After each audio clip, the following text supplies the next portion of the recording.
Should I start? Dear all, I'm delighted to extend a warm welcome to all who have joined us today for this insightful webinar. This webinar is a platform for the exchange of ideas and a gateway to new possibilities. I would like to hand over the session to Professor Pankaj Jain, Chair of the India Center, and request him to introduce us to our Speaker of the Month. Thank you, Sanchari. It's a great delight for me and for the India Center and for Flame University to welcome Professor Salvatore Babones all the way from Australia, who is an American sociologist, but in Australia for many years. I will read his bio and then he will present his webinar. Professor Salvatore Babones is an associate professor at the University of Sydney and the executive director of the Indian Century Roundtable. He is a quantitative comparative sociologist whose current research focuses on the political sociology of democracy. He is the author or editor of 14 books and several dozen academic research articles. He earned his MS in statistics and PhD in sociology from Johns Hopkins University near Washington, D.C., Baltimore. His 2018 book, The New Authoritarianism, was named among the year's best on politics by the Wall Street Journal. He is currently researching a book on Indian democracy and frequently in the news and on social media. So delighted to welcome you, sir. All yours. It's a pleasure to be here, and thank you for the invitation. I'm going to be speaking today on how international rankings mischaracterize India, and I'll start with some general observations about Indian democracy. It's often said that India is the world's largest democracy, and of course that's true, but from a social science standpoint, and especially from a quantitative social science standpoint, that's not very interesting. In fact, size of countries unrelated to level of democracy. We have big democracies like the United States. We have small democracies like Luxembourg. We have big dictatorships like China, and we have small dictatorships like Equatorial Guinea. Right? There's no actual statistical relationship, no correlation whatsoever between size of country and level of democracy. What's interesting about India is not that it's the world's largest democracy, it's that it's by far the world's poorest democracy. Now, many Indians get upset when I call their country poor. I'm very sorry about that. But the fact is, India has a GDP per capita of around $2,250 per year. To put that in context, Australia is roughly around $60,000 a year. The US is upwards of $70,000 a year. India is far poorer than most of the world's democracies. And if we look for well-institutionalized democracies, and by that I simply mean a country that's had elections for 4 decades, there's no cutoff for how far we should go back, but let's just say 4 decades, a country that's been a democracy since the 1980s, you have to look to countries that are 20 times as rich as India to find other democracies. If you lower that threshold a little and you say, well, countries that have been in democracy for at least 3 decades, you're still looking at countries that are an order of magnitude, 10 times as rich as India. Now, of course, there are many countries that are poor countries today that have democracies today, but we don't know how long those democracies will last. And in fact, if history is any guide, then most of them will cycle in and out of democracy multiple times before democracy finally catches on. India is by far the world's poorest country that has a well-established record of routine elections, of peaceful transfers in power between parties of different ideologies, with no real questioning of its basic democratic institutions. Now, I know there's been a lot of questioning in the news media and in academia about the quality of India's democracy.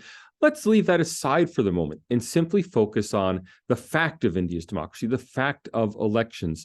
No other country comes close in terms of GDP per capita.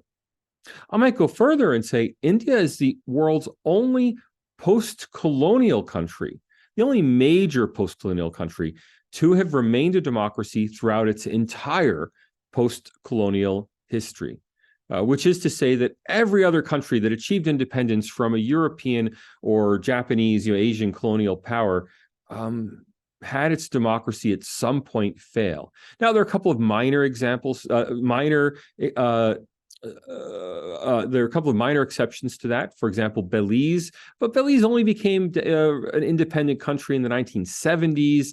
It was only quasi-independent at that point. For a while, it retained the British monarch as its head of state. So it had a slow transition into independence. And other island states similarly could be characterized as having been democracies throughout their entire independent history. But when we look at major continental countries, India is literally the only country in the world to have achieved independence and remained a democracy.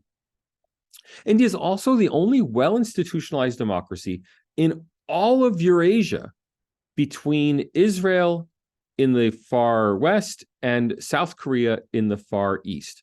That entire Eurasian landmass in between those two countries has not had a history of well-institutionalized democracy other than India. It's a tough neighborhood. Now, if we put these variables into a regression model and we start to ask, what are the predictors of democracy? All three of these, being poor, being post-colonial, and being Eurasian, would all three be quantitative variables that would predict that a country would not remain a democracy? Put all those three together, and it's extraordinarily unlikely that India would have become a democracy in 1947 and remained a democracy for the rest of its history. And in fact, that finding is a bedrock finding, one of the earliest findings of quantitative political science. When quantitative political science was first developing in the 1990s, some of the earliest studies concerned predictions about democratic success. And India was already 25 years ago, recognized to be a major statistical outlier. In fact, from a statistical standpoint, India is, and I'm going to say this very carefully, India is the world's most extraordinarily successful democracy. It may not be the world's most successful democracy. We could debate that, whether some European country is most successful, some North American country, maybe some Asian country. We all have our subjective evaluations. We all have our feelings and emotions engaged in these. But from a purely objective standpoint, India's democracy is extraordinary in the sense that an ordinary democracy, if I look around the world for countries that have been democracies for 50 years, just a simple rough cut, where in the world can I find countries that have been democracies for 50 years? Well, they're all in Western Europe or North America or the odd case of Japan and East Asia, and that's it. Plus India. Oh, I'm sorry, Australia and New Zealand, which are themselves settler colonial societies, plus India. Okay, so India is not an ordinarily successful democracy. It's not a rich European heritage developed country. It is an extraordinarily successful democracy because it is extraordinary when it comes to democracies. Yet, we all know the recent accusations about the quality of Indian democracy. The Economist Intelligence Unit says that India is, quote, a flawed democracy. The Economist rates India worse than South Africa, which is a violent one-party state. Now, we all admire the nobility of South Africa's transition from apartheid to majority rule. But whatever we may think of Nelson Mandela as a great independence leader, the fact is that South Africa today is essentially a corrupt one-party dictatorship, not an individual dictatorship, but a one-party dictatorship where violence is endemic and violence in the political process is endemic. The Economist says that India is worse.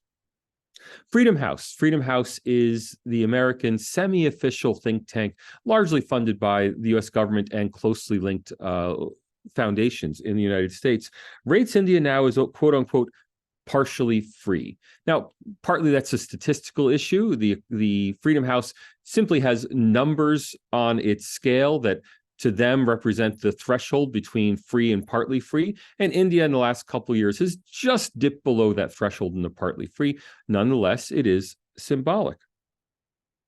The Varieties of Democracy Institute, which is maybe the most, not maybe, certainly the most scientific of the democracy rankings organizations, VDEM for short, Varieties of Democracy, rates India as an electoral autocracy. Just a step, actually two rankings, but decimal place, I mean, a sliver above Myanmar, where a military junta overthrew the civilian government 2 years ago. And this ranking of Myanmar is post-coup Myanmar. Pre-coup Myanmar, with the very limited democracy it had before the military takeover, was rated above India by VDEM, the Varieties of Democracy Institute. In fact, in its latest report, VDEM has put India on a par with China as two forms of autocracy. India's being an electoral autocracy and China's being an unelected autocracy. But nonetheless, the report throughout uses this metaphor of India and China being on the same level when it comes to not being democracies. Look further afield and it gets even worse. Reporters Sans Frontières Press Freedom Index rates India below Hong Kong. Now, Hong Kong is a part of communist China where there's no press freedom, where the only independent newspaper had its presses, Apple News had its presses smashed by government-linked gangsters, where the publisher was abducted into mainland China in accordance with the new security law. The two newspapers have been closed down. There's no dissent allowed in Hong Kong today. The South China Morning Post operates on a very short leash, and yet it's rated better than India for press freedom. Similarly, India has been rated the most dangerous country in the world for women. It's been rated the worst country in the world for social hostility to religion. A few years ago, it was rated the second highest country in the world for genocide risk. It's been rated the most racist country in the world. I mean, how can all of these be true when India is the only real democracy in the developing world? The answer, I think, comes down to realizing that India is not just the only democracy in the developing world. It is the only developing country among democracies. And so India faces a lot of scrutiny in ways that other developing countries do not. And it faces a lot of scrutiny in ways that other democracies do not. India becomes a target for criticism precisely because it is the only democracy in the developing world. Let me give you the example of Hong Kong. Now, Hong Kong is not a developing country, but let's focus on Hong Kong for a minute. Why does Reporters Sans Frontières rate Hong Kong better than India for journalists? Well, you have to be a journalist in Hong Kong in order to be able to rate Hong Kong for Reporters Sans Frontières. It's fundamentally a survey of what journalists in the country believe about their country's press. Well, if you're a journalist in Hong Kong, you have to be regime friendly. If you were a regime unfriendly journalist in Hong Kong, you would already have lost your job. If you were to go to Myanmar, if you were a political scientist who was an activist supporting Aung San Suu Kyi and opposed the military junta in Myanmar, you would no longer have a job at a university in Myanmar. Now, India, of course, being a democracy, is an environment where critics of the government, not just the government of the day, critics of the country itself, critics of the state, of the system in India, are able to present their viewpoints, are able to flourish, and as a result, are captured in international surveys in a way that in other developing countries that are not democracies, those intellectuals are excluded from these analyses. To see that that's true, let's look at the origins of the three main democracy indices. So the first one is The Economist. The Economist democracy rankings are produced by an expert panel. Now, if any of you are not familiar with The Economist has always, for the 160 plus years of its existence, used a corporate authorship model, meaning that articles in The Economist are not authored by anybody. They're authored as being from The Economist. That is, they're speaking in a corporate sense in the name of the magazine. So The Economist doesn't say who's on its expert panel. I've spoken to some former Economist employees who say they were on the expert panel, and they told me the process was essentially a gathering of the minds at the Economist research unit to discuss what they knew about each country and to place it, to give a score to it on The Economist rankings. The Economist, which ranks countries based on the opinions of its own experts. That is, they're not doing a survey of people in India. They're not doing a survey of political scientists. They're just asking themselves, the editors, journalists, employees, analysts at The Economist in the broad organization. They actually rate India best of the three major rankings organizations. They rate India 46 out of 167. Now, 46 is not great. If you kind of add up the numbers, if you assume that they're ranking almost all of the European Union countries higher than India, they're ranking North American countries higher than India, they're ranking Australia, New Zealand, Japan, Taiwan higher than India, South Korea, then pretty much what you end up with is India sits just outside the first world on the Economist rankings. Not great. We could debate that. We could argue with that. But the Economist, which is ranking India based on the opinions of its own expert staff, are putting India as being among the best democracies or the best countries for democracy outside the developed world. Again, we might or might not accept that, but that's not so bad. Let's look at Freedom House. Freedom House is that US government-sponsored think tank. They survey academics, think tankers, and human rights activists.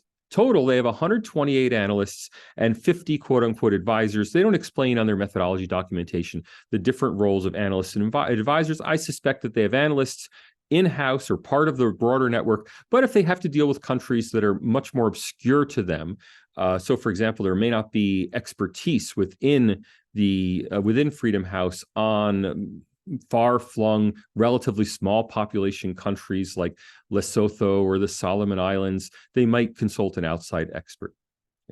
Freedom House rates India a bit worse, 77th out of 194. But again, Freedom House is going to outside experts and getting a lower ranking for India. But the best, most scientific democracy organization, ranking organization of all, is VDEM, the Varieties of Democracy Institute. VDEM is, in fact, a university-based institute at the University of Gothenburg in Sweden. It is run out of the political science department. It's funded by the European Research Council. A lot of people like to say, oh, there's George Soros money at VDEM. Really, those rumors are baseless. George Soros may have occasionally funded a seminar held at VDEM or participation of a VDEM scholar in a meeting. But fundamentally, the VDEM rankings, their main source of funding is the European Research Council. This is a truly academic ranking source.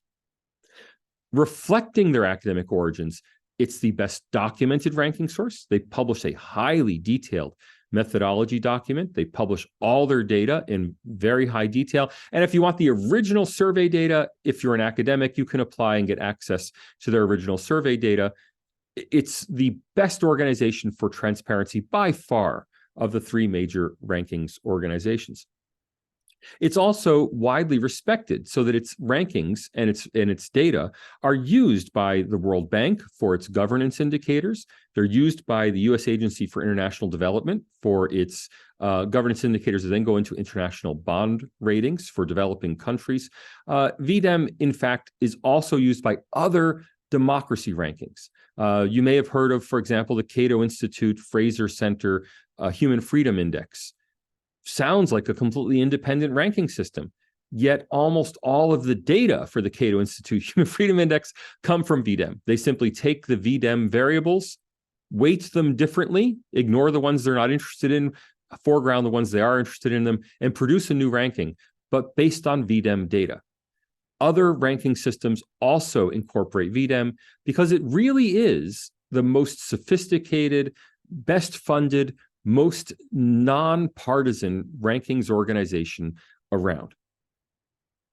VDEM does not base its rankings on a group of experts sitting in Sweden who decide the fate of other countries' democracies. Now, it is true that the rankings methodology established by VDEM was established by a group of mainly European political scientists, and so it reflects European norms. One thing that's been an issue in India has been that VDEM does not penalize a country for having a hereditary head of state or having an official state religion. And there are obvious reasons why, because Sweden has a hereditary head of state, Sweden has a official state religion, and as a result, in the mental architecture of the people who created the VDEM rankings, these things don't preclude a democracy, because in their minds, this is what they are, and they feel they are a democracy. So there are ways we can quibble with the broader construction of the VDEM index. But when it comes to its actual data, its questions, and there are several hundred questions asked by VDEM, not several hundred, I think there are over 100 questions asked by VDEM.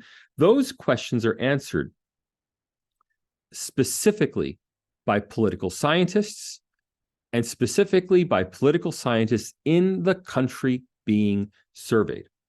So, for example, India's rating, not its ranking on VDEM, its rating, meaning the actual score it gets on VDEM, which then goes into determining India's score versus all the others, will determine India's place. India's rating on VDEM is primarily determined by Indian political scientists. In fact, VDEM tells us that 85% of its respondents are political science professors. Roughly 2/3 of them come from the country being evaluated. Now, that's across the entire world. For a country like India, where there's a very large academic infrastructure, I suspect it's greater than 2/3 coming from the country being evaluated, because remember that 2/3 figure is a global figure. We can hardly expect that countries like Solomon Islands, Lesotho, Togo, would be evaluated by professors in their own country, because there aren't extensive university systems in those countries.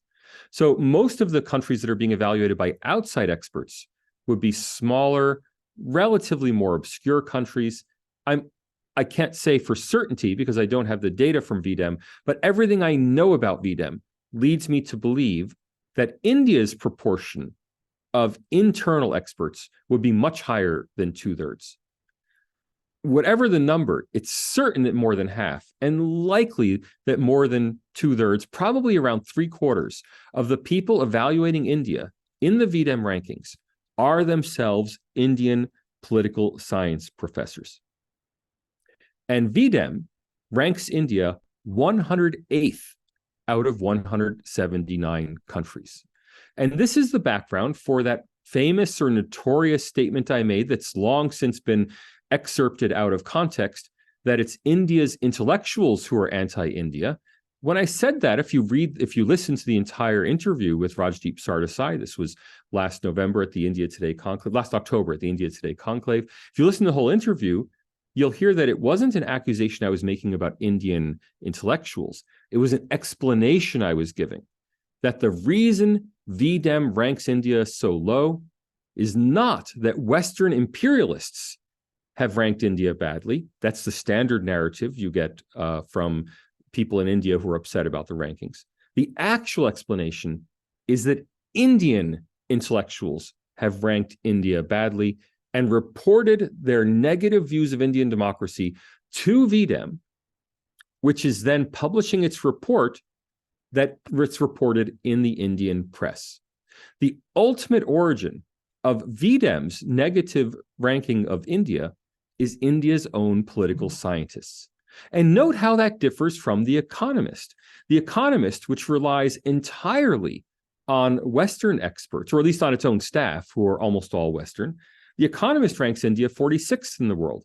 VDEM, which relies on Indian experts, ranks India 108th. All right. Let's take a look then more closely at the origins of VDEM's poor ranking for India.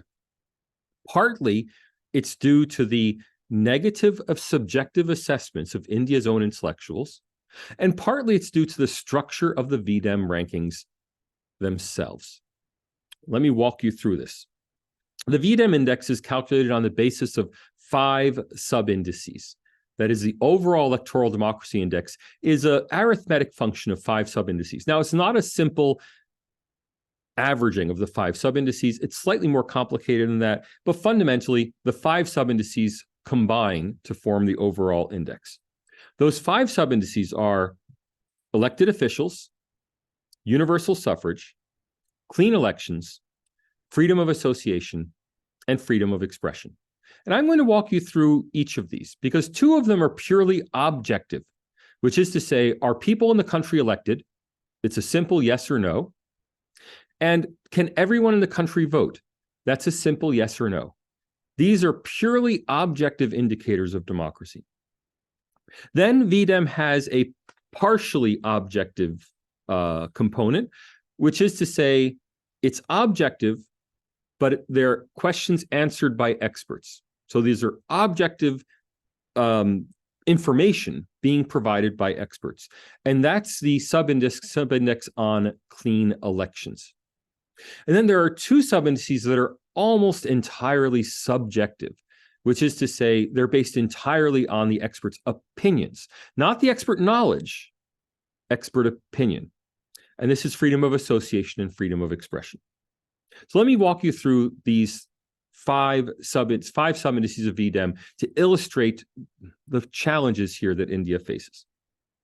First is elected officials, the first of the five subindices.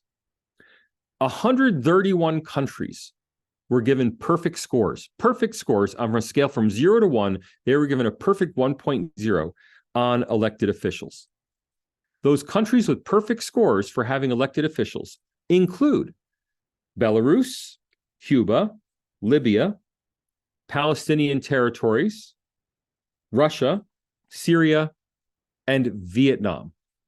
Now, the reason those countries get perfect scores for elected officials is that technically, according to their constitutions, everybody's elected. They're not hereditary. They're not chosen by a party cabal. Theoretically, the Constitution makes provision for elections, and so they get perfect scores. India, interestingly, does not get a perfect score for elected officials. India gets a score of 0.996, which is trivially short of a perfect score, but that 0.996 is due to the fact that until the 2019 elections, the Anglo-Indian community was represented in the Lok Sabha by two members who were appointed by the President of India. Now, that's been changed in the next, that little discrepancy will disappear in 2024. And so India will join the ranks of Vietnam, Russia, and Cuba as having a perfect score for elected officials. But note that 131 countries in the world, that is more than half the world's countries, about 2/3, get perfect scores for elected officials. Now, how is that popular? How is that possible? It's possible because, and I'm going to quote here from the VDEM documentation. The VDEM documentation notes that for this subindex, quote, a popular election is minimally defined and also includes sham elections with limited suffrage and no competition. In other words, that's their words, sham elections count as perfect score for having elected officials. And thus, a country like Vietnam, where, unlike China, the Communist Party in Vietnam doesn't just appoint the government. The Communist Party in Vietnam appoints candidates who then run for positions in the Vietnamese government. Of course, they don't allow any other candidates. You must be endorsed by the Communist Party of Vietnam to be a candidate. But because they run elections in accordance with their constitution, Vietnam gets a perfect score for elected officials. All right. Going to the next of the five, number 2 is universal suffrage.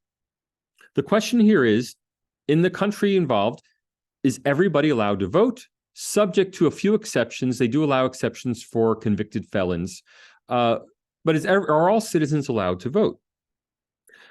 Well, again, 174 countries out of 179, I mean, virtually every country in the world, every country except 5, get perfect scores for universal suffrage.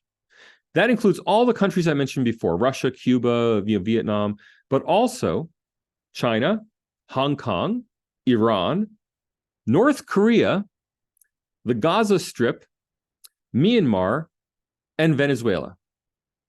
In other words, even a country like, forget China, North Korea, which has been ruled by the Kim family ever since independence, which is a one-party communist, not only a communist dictatorship, a single family dictatorship in North Korea. Because the North Korean constitution says that everyone is allowed to vote regardless of wealth or education, or sex, North Korea gets a perfect score for universal suffrage. So does India. But India and North Korea on this index, sub-index, are exactly the same. They both have 100% elected officials. And again, VDEM has an explanation in its methodological documentation.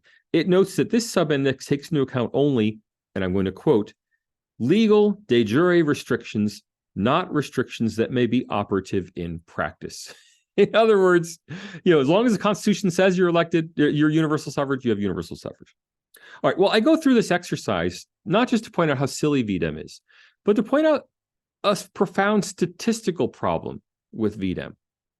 We're coming out of the two completely objective elements, 2 out of 5, that are completely objective. And out of those 2 out of 5 that are completely objective, Russia has a perfect score, Vietnam has a perfect score, Cuba has a perfect score. There's nothing democratic about these countries, but they're on a par with India on these 2 objective measures. In fact, India is slightly less because of those 2 seats for the Anglo-Indian community. But India, the United States, Germany, and North Korea are all on a par. Well, not North Korea. North Korea didn't have elected officials. So India, Vietnam, Germany, and the United States are all on a par on the objective criteria. The result is that all of the cross-national variability in the VDEM total index, all of it comes from variability in the expert opinions. You may as well, from a statistical standpoint, you may as well not have the objective sub-indices because everyone just gets a perfect score anyway. So why bother having them? Statistically, it makes no difference whether you have the objective indicators or you don't have them. The relative ranking of countries would remain the same. Okay. Now, in a well-designed index, you would have objective indicators for, are people really being elected? Are people really allowed to vote? And those might balance the subjective indicators. So if you imagine a jurisdiction where people had, let's think of Hong Kong in the 1990s, even Hong Kong in the early 2000s, a country that has full freedom of expression, full freedom of organization, a very free environment, but no democracy. Well, what we would want in our index is when comparing Hong Kong to India, we would want India to score very high objectively. After all, it's holding elections. Hong Kong to score very low objectively. It doesn't have elections. And then if Hong Kong gets rated very high for its subjective freedoms, well, that might balance out the lack of elections and bring Hong Kong up. What we have instead is a situation where Hong Kong and India are both getting perfect scores objectively. And the only differentiating factor is that subjective comparison, with the result that everything is driven by the subjective feelings of the people doing the evaluation. In India's case, India's own political scientists. Okay, that's where we're standing coming out of the first 2 fully objective measures.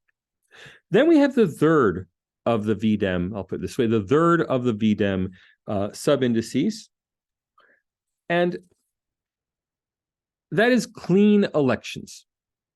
So this is rating the quality of the elections, not just the fact that the Constitution says you should have an election. Clean elections is supposed to rate the quality of the elections.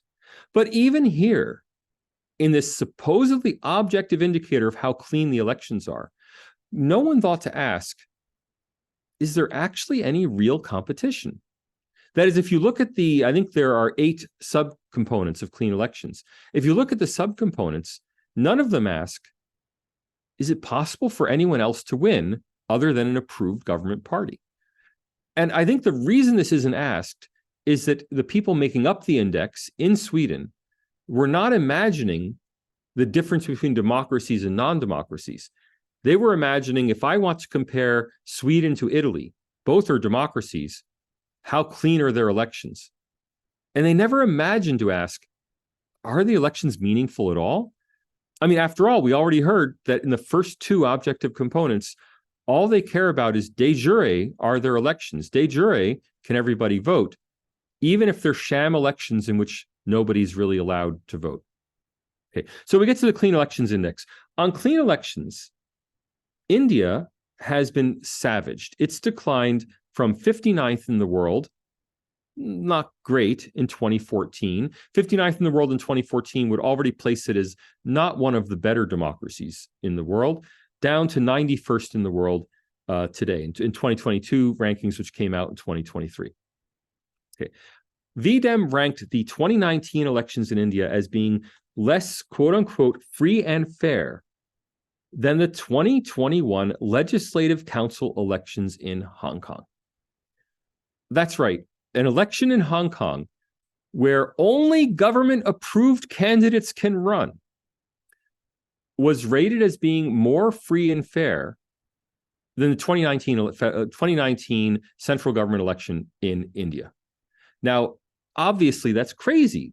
So how could you come at a result like that?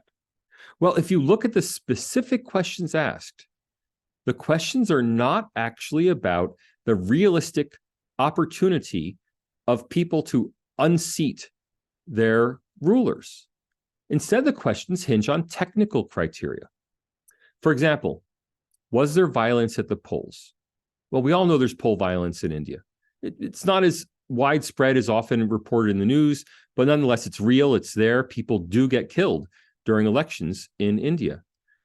Nobody gets killed in an election in Hong Kong. Why? Because it's a sham election in which everybody knows the outcome from the beginning. Why would there be violence at the polls when there's only one candidate? Vote buying. We all know there's some vote buying in India. I hear differing reports. Some people say vote buying is widespread. Some people say, no, those are stories from decades ago of villages. Whether that's true or not, I'm not here to judge whether there's vote buying in India or not. I'm sorry, how much vote buying there is in India. Do I believe there's more vote buying in India than in Hong Kong? Yes, absolutely. Why? Because in India, it means something to buy someone's vote. I mean, if you buy someone's vote, you could be elected. In Hong Kong, you can't buy anybody's vote. There's only one candidate, right? So again, on these technical criteria, Hong Kong ranks better than India. Is there a complete electoral roll? Well, in Hong Kong, absolutely. It's a first world country. Everybody's registered. Everyone's properly noted. The electoral roll is complete. Now, it's true that the Chinese Communist Party has been consciously attempting to change the demographics of Hong Kong by bringing in mainlanders and registering them as citizens in Hong Kong, but it's all done with administrative efficiency. There are no questions. When any one person shows up at the polls, there's no questions about that person's citizenship and right to vote. In India, there are real controversies. There are controversies, especially in West Bengal and Assam, over the status of people who are originally from East Bengal and the questions of their citizenship. These are legitimate questions. Nobody knows the proper answer as to every individual's voting status. There are allegations that people have been prevented from voting. And inevitably, with the size of the immigration that's occurred over the last 70 years from East Bengal, Bangladesh now, inevitably, the electoral roll is not going to be accurate. Simple poverty suggests that in different parts of India, there will be problems with the electoral roll. In Hong Kong, again, you don't have any choice who to vote for, but your name will certainly appear on the electoral roll. There's no doubt of the administrative efficiency of the authorities in Hong Kong. Are there irregularities at the poll, meaning lapses of procedure? Do people not follow appropriate polling? Again, in India, certainly in all of India, 1.4 billion people spread across an entire continent, yes, certainly there are going to be polling places in which there are irregularities of procedure, in which procedures are not followed the way they should be. I mean, my own country in the United States, which is 20, 30, 40 times as rich as India, there are voting irregularities in the United States. We've seen that in the 2016 and 2020 presidential elections with all the allegations on both sides of voting irregularities. Inevitable in a robust democracy, there are voting irregularities, but not in Hong Kong because there's no real democracy in Hong Kong. The bizarre result coming out of VDEM, however, is that Hong Kong's elections are rated as cleaner than India's elections. So now we have the two completely objective criteria. Are officials elected, and are there any legal restrictions on voting? India is already no better than dictatorships like Vietnam and Russia. And now in the third one, on clean elections, India is worse than Hong Kong. The result is that everything, when it comes to India's ranking, comes down to the final two categories, which are freedom of expression and freedom of association, which are almost entirely subjective. That is, they're based on the respondent, the political scientist's opinion about how free India is. They're not based on any objective measure of freedom. They're based on a simple opinion. So in 2022, India was ranked 116th in the world for freedom of association. Now, lest you think this is a BJP versus Congress issue, an anti-Modi intellectual issue, India was already rated 92nd in the world way back in 2014. Okay, so this is not something new. It's deteriorated slightly, but not dramatically like the clean elections index is deteriorated. Okay. India's own intellectuals, when asked a series of questions about freedom of association, ranked India lower than they ranked, for example, Robert Mugabe's Zimbabwe.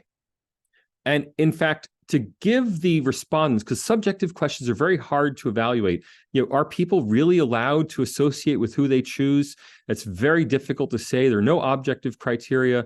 So political scientists were actually given a series of examples of countries to represent each level. And India was ranked below Mugabe's Zimbabwe, but above Francisco Franco's Spain. Now, for those of you who don't know, the white terror police regime that was Francisco Franco's Spain, there was no freedom of association under Franco in Spain and the Falangists in Spain. India does better than that, but worse than Zimbabwe. But then by far the worst, the place where India has dropped from, again, being not so good, 61st in the world, down to 130th in the world. This is 130th out of 179 countries, is freedom of expression. Now, I'm not Indian. I don't have the challenge of seeing whether or not I can freely express my opinions in India. However, India's intellectuals, again, this is India's political scientists telling us, say that personal freedom in India is lower than in Pakistan, which I find face validity very low, but far worse than in Indonesia. And Indonesia, I point out, recently declared Sharia law. And yet, again, it boggles the mind. I mean, if the BJP were this year to declare something they called Hindutva law and subject everyone in the country to a interpretation of personal law drawn from ancient holy books, I can't imagine the conflagration that would break out in India and abroad about this. Yet in Indonesia, that declaration of Sharia law didn't harm its rating for personal freedom of expression. Now, how is that possible? I suspect it's possible because if you are a political science professor in Indonesia, you're probably a conservative Muslim, or you would not have been allowed to become a political science professor in Indonesia, which means that you, as a political science professor in Indonesia, don't feel that it's oppressive to impose Sharia law. You may be in favor of it. Whereas India, which is a true democracy, in India, it is, of course, not acceptable to impose a religious view on other people. Whenever there's motion in that direction, it is severe. There's severe pushback against it. Okay. So according to India's experts, India's freedom of expression is one of the worst in the world. And specifically, the one statistic I find interesting about this, freedom of expression is not a single number. It's a series of individual questions. The one on government censorship of the press I found particularly incredible. India's political scientists believe that government censorship of the press in India today is the same as Iranian political scientists believe it is in Iran. Now, of course, in Iran, there's no free press at all. The government controls everything that can be published in the newspapers or on television. Well, Indian political scientists feel for themselves the same level of repression that Iranian political scientists say they feel about Iran. Once again, though, could you be a political scientist in Iran if you were anti-regime? And I think that's an obvious question to be asked. All right, so let's say the experts are right. I mean, I'm not Indian. I can't know. Even if you're Indian, you can't know because everyone can only see subjectively their own place in society. It's very difficult to get quantitative metrics on these things. I have some quantitative metrics on academic freedom. I'll leave that if anyone wants to talk about them. But in most cases, except for press freedom and academic freedom, it's hard to get any real quantitative indicators. So none of us can really know. All you can know personally is, do you feel free? Do the people you talk to feel free? You can't really objectively know whether people broadly construed in India are free to express themselves. So we have to rely on expert opinion. Let's say the experts are right. Let's say that freedom in India really is so badly constrained that it's on a par with some of the most repressive regimes in the world. Now, as someone who reads the Indian media every day, I don't believe that freedom in India is on a par with Iran, Indonesia, Hong Kong, Vietnam. I just don't believe this. But I have no quantitative basis on which to deny it. So let's say that it's true. Even so, if VDEM were well designed, India's objective history of holding elections and having turnover in power, when people lose elections, they leave. I mean, even Indira Gandhi, when she lost her election in 1977, she left office. Right? The only unprecedented in the world for a third world leader who suspended civil rights to hold an election and then step down when she lost. It's extraordinary. Okay, but even if India has such a terrible situation for freedoms, its record of electoral success should balance that out. Right? So if India does have elections, but has terrible freedoms, India's democracy score should end up in the middle. The reason it doesn't end up in the middle is that everybody gets that perfect score on the objective indicators. The only differentiation is the subjective ones. As a result, poor methodology combines with what I strongly suspect are personal biases into a solidification of a perception around the world that India is no longer a democratic country. And that perception is solidified through what I like to call the charisma of statistics. Because there's a number put on Indian democracy, and that number is 108th in the world.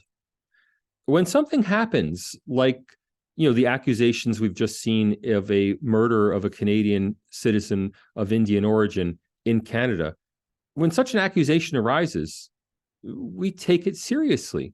Why? Well, we have a number. India is no longer a democracy. VDEM tells us that. India is an autocracy. And it's the sort of thing that autocracies do. In fact, all the reporting on the murder in Canada has cited the murder of a Saudi Arabian journalist in Turkey. Many have cited the murder of Russian dissidents in England. Why are they citing those? Because through the charisma of statistics, most reporters, most analysts in Western countries now accept that India is on a par with Saudi Arabia, Turkey, and Russia when it comes to the quality of its democratic institutions. They believe it because it's not just an opinion, it's a number. VDEM gives us a number. The others give us numbers as well. VDEM gives us the best documented number. And that creates a mental impression in us that then primes us to be ready for these kinds of negative stories. Look, it's tempting to believe that Western institutions are simply anti-Modi, anti-BJP, or more broadly, anti-India. That's a narrative I hear a lot in India. In reality, it's something a bit different. Yes, it's Indian intellectuals telling us negative things about India that may or may not be warranted. Yes, there's bad methodology. But fundamentally, the problem is the information-poor environment in which Western debates about India are conducted. Let me give you an example of that. I'm American. My own president, Joe Biden, said last year, around this time last year, when he was promoting a voting rights bill, he said that Republican-controlled states, and he specifically mentioned Texas and Florida, Republican-controlled states like Texas and Florida would be, and I'm quoting here, no better than the totalitarian regimes of the 20th century if they didn't pass his voting rights legislation. He said elections would no longer matter and America would no longer be a democracy if his legislation was not passed. Well, his legislation failed.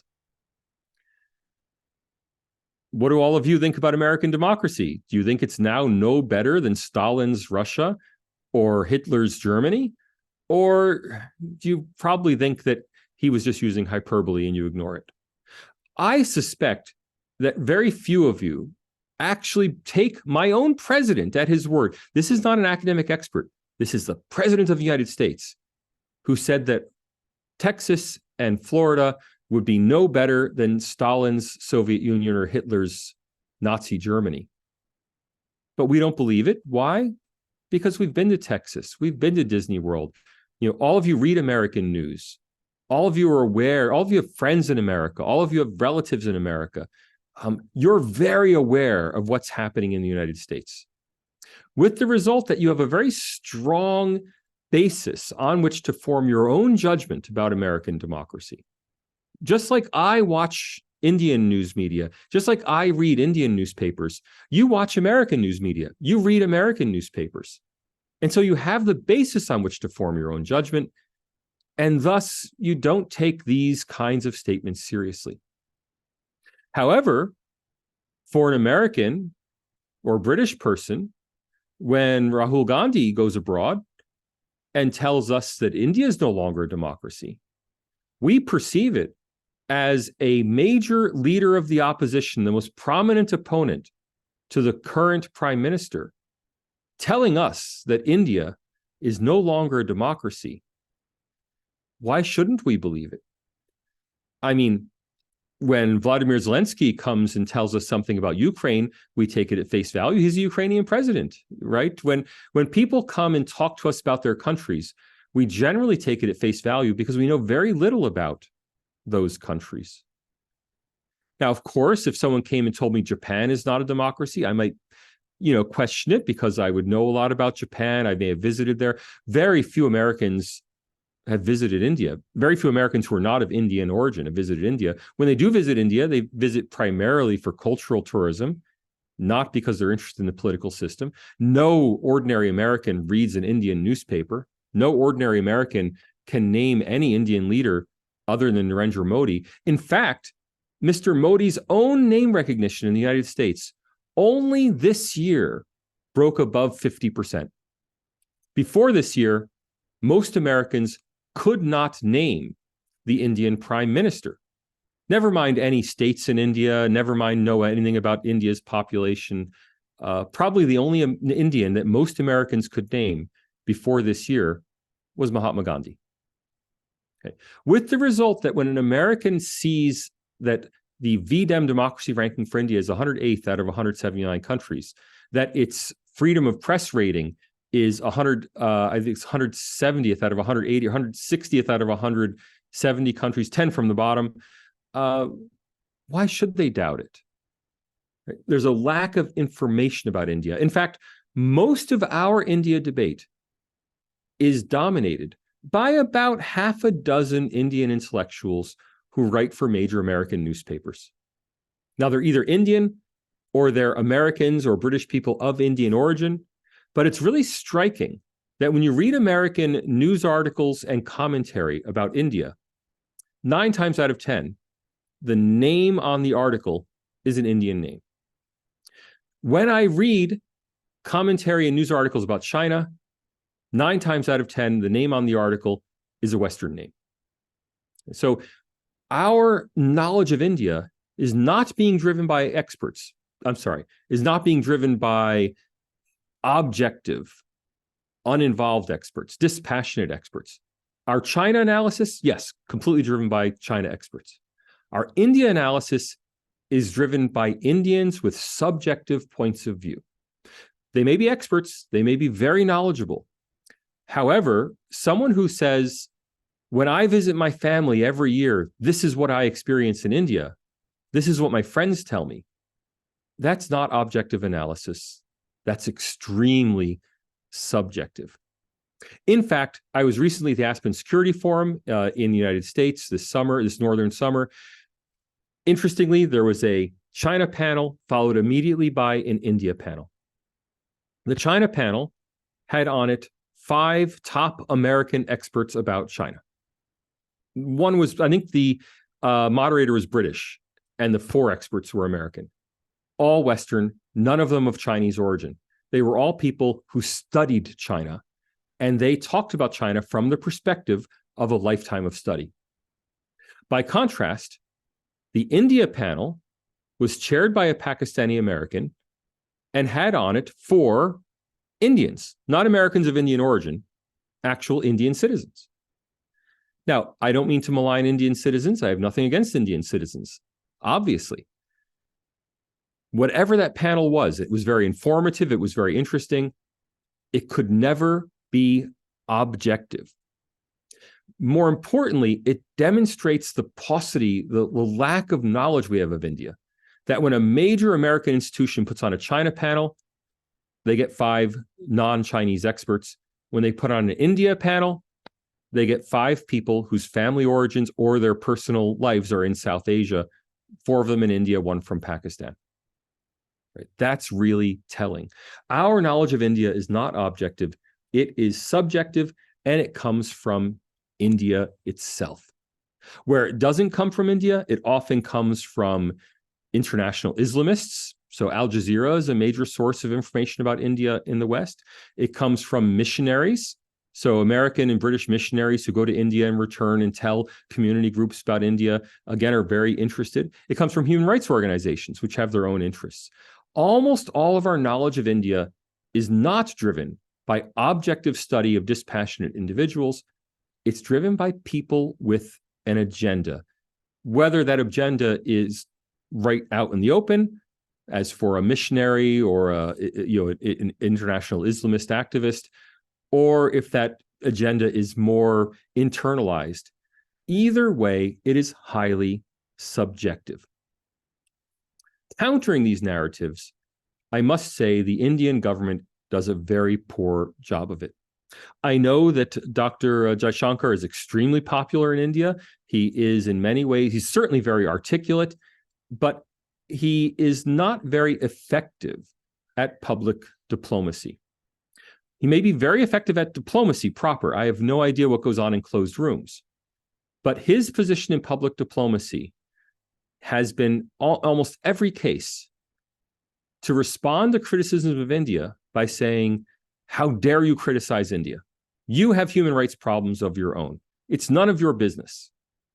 Instead of coming to the table and saying, here are the data about India. I'd like to educate you about India. And it's the same with Mr. Modi himself. Mr. Modi when asked questions about India, does not answer with positive information about India. Instead, he tends to answer by saying it's none of the world's business what India does inside its own borders. Now, those kinds of approaches may be perfectly reasonable, and I'm not criticizing them for being unreasonable. I'm pointing out that they don't counter the criticisms that India receives internationally. Look, the solution here, if you want to do something about it, is to improve the world's knowledge of India. Of course, I'm doing my small part to do that. I really enjoy learning about India and talking to Westerners about India. It's great to talk to Indians, but I view my role as much more important when I'm talking to Westerners about India. I really enjoy being an educator, but I would encourage all of you to do the same. That is, the more people outside India really know about the country, the more likely it is that they'll find reasonable approaches to understanding India. And I think that's something that would be better, not only for India, but for the entire democratic world. Thank you. Thank you, Professor Babones, for this insightful talk.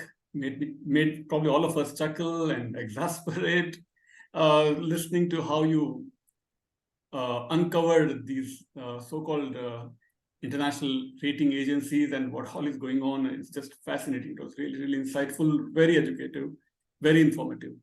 I invite and welcome questions. We already have one question from Dr. Pillai, my colleague at the Indian Institute of Advanced Study in Shimla. His question is, actually, let me try to make everybody talk on their own. So let me allow to talk. There is a feature here, so they can ask their own questions, I think, directly. And Dr. Pillai, go ahead. You can unmute yourself and ask a question. Hi, I'm from the University of Texas at Arlington, and my question was, I know Dr. Salvatore Babone talked about so much about the Indian, the opinions about the Indian democratic, state, but my question was, is the opinion of the Indian academics so skewed and so critical about India because the Indian academics in a way have been colonized? Do they have a, there was this very famous writer once upon a time who wrote The Wretched of the Earth.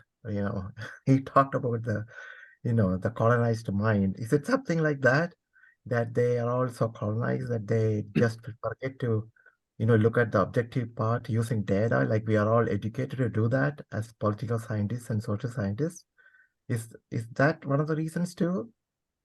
I think that's a tempting interpretation, but not one that's ultimately correct. And I say that by taking a comparative perspective. So if I look here in Australia, the Australian Political Science Association, or the members of the Australian Political Science Association, the political scientists in Australia, are convinced that Australia is a fundamentally racist country that is unwelcoming to immigrants, that has not only repressed its indigenous people, but the emerging consensus in academia is that Australia has committed a genocide of its indigenous population. And in fact, the Journal of Genocide Studies is full of articles by Australian academics accusing Australia of being a genocidal society. And we can see similar criticisms in the United States of American democracy, American racism, American institutions, American indigenous genocide.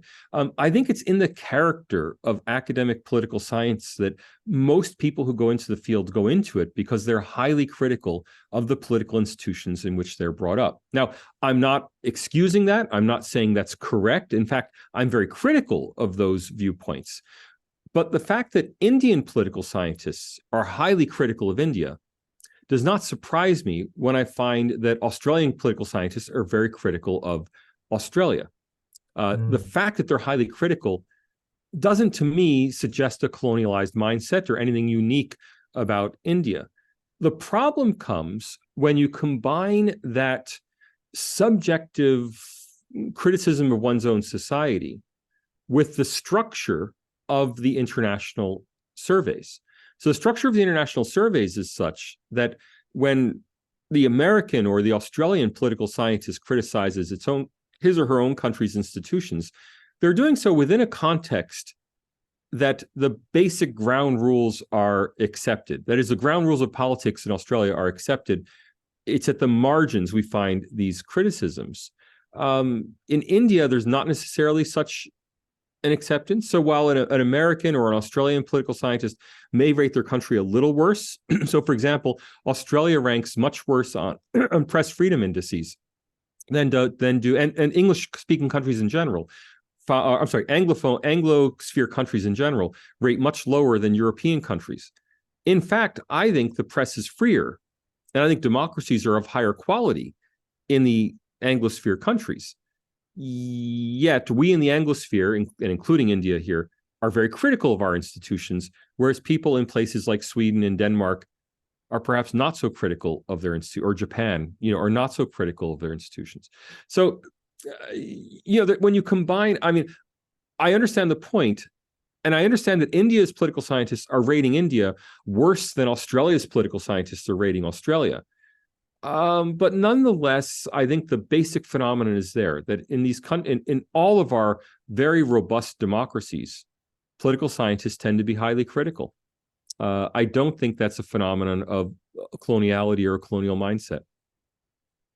Thank you. Great, super. Anybody else? Any other question? Even Sanchari, being a fellow sociologist. There is one more question in the chat. Yes. Could you read, Sanchari, please? Yeah.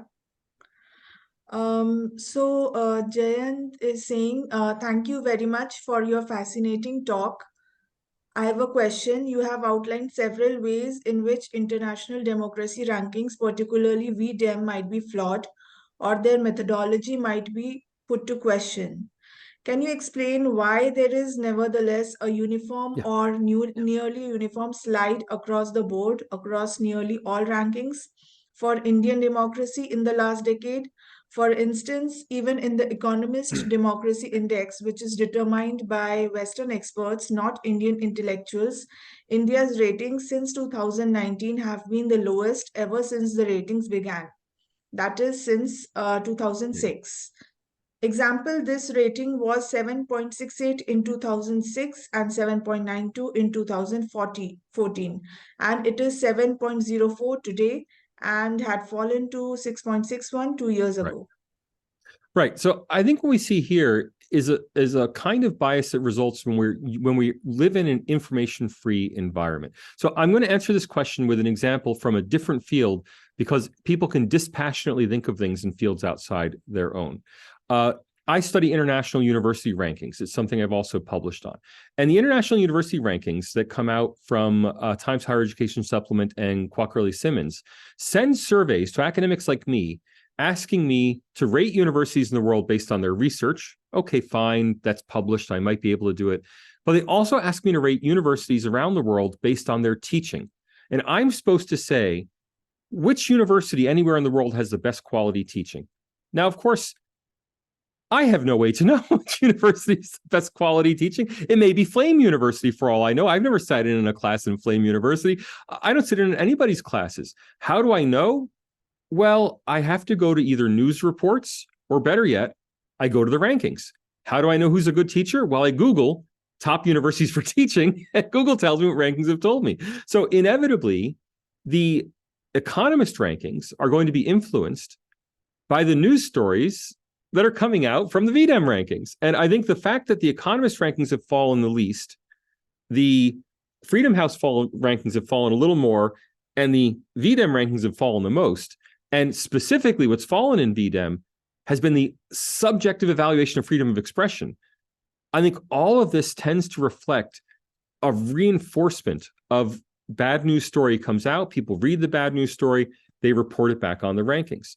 So Reporters Sans Frontières rates India, says that India no longer has any kind of free press at all. I mean, India is one of the 10 most repressive countries in the world for its press. Now, no one who's read the Indian media can take that seriously, that one of the most 10, I mean, China, North Korea, Saudi Arabia, and India, are the countries that have the most repressed press freedom in the world. Yet, because somebody reports something negative, and then somebody reads something negative, and reports to themselves. So how does the Indian intellectual know that India no longer has freedoms, and those freedoms have declined since 2014? Well, the Indian intellectual knows, not so much because of any objective knowledge, but anything that's subjective is inevitably coming from what you're reading that other people have said subjectively. So there's this reinforcing, there's this self-reinforcement of these negative subjective feelings that ultimately will feed into all understandings of India. That is what Pew Trust survey. So again, I've got a question here in the chat about the Pew Trust surveys. I'm actually not sure what the Pew Trust surveys say about India. I know that our Pew surveys that I've worked with, that is the Pew surveys about freedom in India, report very high levels of freedom in India, but that's not freedom of the press. So that's a different thing. Okay. What I'm trying to say here is that it's very difficult to ascertain the origins of a subjective evaluation. What I can tell you as a statistical social scientist is that all of the deterioration in India's rankings can be attributed to subjective evaluations of India. Mostly arising, that is, the worst subjective evaluations are coming from the surveys that originate in India. That may be true. That's for you to decide. I'm not telling you the rankings are wrong. I'm telling you that I think they lack face validity, and that you yourselves have to judge whether a subjective evaluation that India no longer has press freedom, you have to decide whether that's true or not true. I find it highly incredible. That is not credible, but it's subjective. So who knows? My main message to you is about the charisma of statistics, that you should not take this number as reflecting an objective truth merely because it's a number. In fact, the number is equivalent to asking somebody to subjectively rate their feeling on a scale from 1 to 10. The fact that I rate my feeling as a 2 does not mean that it's objectively 2. It means that my subjective evaluation has been attached to a number. Wonderful, wonderful. Dr. Pillai, you want to ask your question again? You can unmute yourself. And we can read probably. He's asking, do you think India should have a clearinghouse for information? Once upon a time, Voice of America did that. Yeah, that's the question. Look, of course, India has Doordarshan, right? And there is a clearinghouse for information, or Press Trust of India and such. The problem is that those don't have very much reach outside India. So the issue here is not the information. The issue here is the reach of that information. That's a difficult circle to square. I'm not sure how to do it. When I spoke, and I did have the honor of meeting Mr. Modi for 15 minutes when he visited Sydney, and our conversation was entirely about data infrastructure. And I strongly encouraged him not to go down the propaganda route, but instead to go down the data route. That is, if the Indian government produced more objective data about India, then we wouldn't have to rely so much on these subjective evaluations. And I can give you one example. All of the data about journalist deaths in India comes from a journalist NGO called, Reporters Sans Frontières uses data from the, I'm sorry, I'm going to blank on the name of the NGO that produces the data on deaths of journalists. Okay, that NGO collects data systematically for the whole world and then writes its report. In its report, it says things like that India had more journalists killed than in any country outside China. And that's not exactly false. It is true. But of course, India has more people of every kind, and it has more people with black hair than any country outside China. When you actually calculate the rate of journalist deaths in India, it is actually relatively low. It's lower than in the United States. It is lower than in any other major region of the world outside of Western Europe. Well, if India were producing that data, then when reporters came upon it, instead of having to report, instead of getting a press release from a crusading NGO, they would get an official database produced by the government. And I'll use as an example of how the government could do that. It could be collecting data on violence against journalists. That would be great. But for example, India produces data on lynchings. And lynchings are, they exist in India. There are about 100 a year, 90 to 100 lynchings a year. You can go to a government database, you can get the data on it. And those have been much less controversial because we have hard data showing that they occur at a low level, that they're not increasing. And because you have the data, you can try to manage it down by improving law enforcement in India to get better results there. Well, you have that data for lynchings. Could we get that data on other things? Could we get that data for perceived freedom of religion? Could we get that data on reports of discrimination against people based on their religion or based on their based on their jati? Right? I'd love to have systematic data about India. I believe that systematic data would show India in a good light, but if the only people producing the data are activists who want to show a negative, show India in a negative light, those are the data we have to use. And those are the data that news organizations will report. Very good. Yes. Anybody else? Any other question? We have taken. Okay, Sanchari, go ahead, please. So I actually wanted to know, you told us about expert opinion and a knowledge expert. So what would be the difference between the two while the data is being collected? Yeah. So, for example, the free and fair elections component, clean elections component, I'm sorry, of the VDEM is not based on expert opinion. It's based on expert knowledge. So the expert is asked, have there been incidents, reported incidents of people not being, of disputes about the electoral roll? And the expert can say, yes, the electoral roll is frequently disputed, is occasionally disputed, is rarely disputed, is never disputed. Has there been violence at the polls? More than 5% of polls are affected by violence, between 1% and 5%. Fewer. So the expert is being asked for knowledge about the elections, but is not being asked for a judgment about the elections. Now, when it comes to freedom of expression, the expert is being asked, how free are people, how able are people to, how free are people to express their own opinions in India? Government repression is severe, government repression is occasional. Well, that's completely, not only is that completely subjective, it's also something you can't possibly have data on. I mean, literally, political scientists are asked on the VDEM to tell us how often the government suppresses the reporting of a news story. Now, how would you know if the government's repressed? I mean, you have no basis on which to know that your evaluation is a pure subjective instinct, which may be correct. I mean, I can't know whether it's correct or not. That's what distinguishes an objective from a subjective of expert opinion. The objective expert opinion could be wrong, but we could go to the data and find out that it's wrong. And it's likely to be right. I don't actually question the expert knowledge. I question the expert opinion that gets incorporated into VDEM and other surveys.